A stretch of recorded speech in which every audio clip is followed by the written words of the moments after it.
Në shtëpinë e Big Brother Kosova, ku lodhja, emocionet dhe pijet shpesh përzihen në një kombinim të rrezikshëm, një tjetër përplasje verbale solli tension dhe ndarje mes banorëve. Këtë herë, protagoniste ishin Fjolla dhe Eliona, në një moment që filloi si bisedë, por mori ngjyrim me presioni dhe keqkuptimi. Fjolla, dukshëm e ndikuar edhe nga pija, ju drejtua Elionës me një ton të ashpër dhe të drejtë për drejtë. Ajo i tha qartë, mos më bëj mua hahihi, se unë nuk di kështu. Ishte një mënyrë për të vendosur kufi, por edhe për të shprehur pakënaqësinë që ishte mbledhur brenda. Fjolla vazhdoi, duke shtuar se ajo nuk di ta bëj lojën në mënyrë të tërthortë. Nuk di të flas me nënkuptime apo buzëqeshje që fshehin diçka tjetër.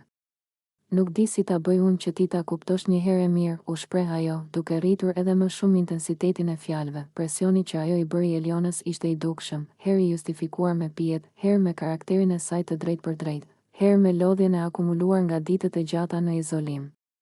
Fjolla fliste pa filtra, me emocione të forta, duke kërkuar qartësi dhe duke mos pranuar atë që ajo e perceptonte si lojë apo sjellje të paqarta. Eliona, nga ana tjetër, zgjodhi një qasje krejt tjetër.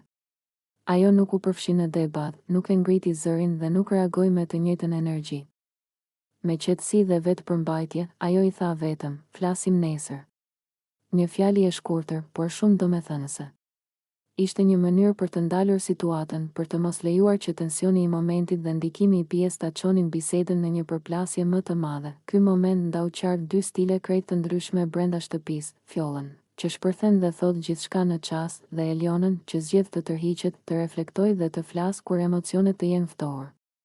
Banorët e tjerë e ndjen tensionin, disa u përpoqën ta zbusnin situatën me heshtje, të tjerë thjesht vëzhguan, duke e ditur se këto përplasje janë pjesë e pashmangshme e lojës. Big Brother Kosova edhe një herë.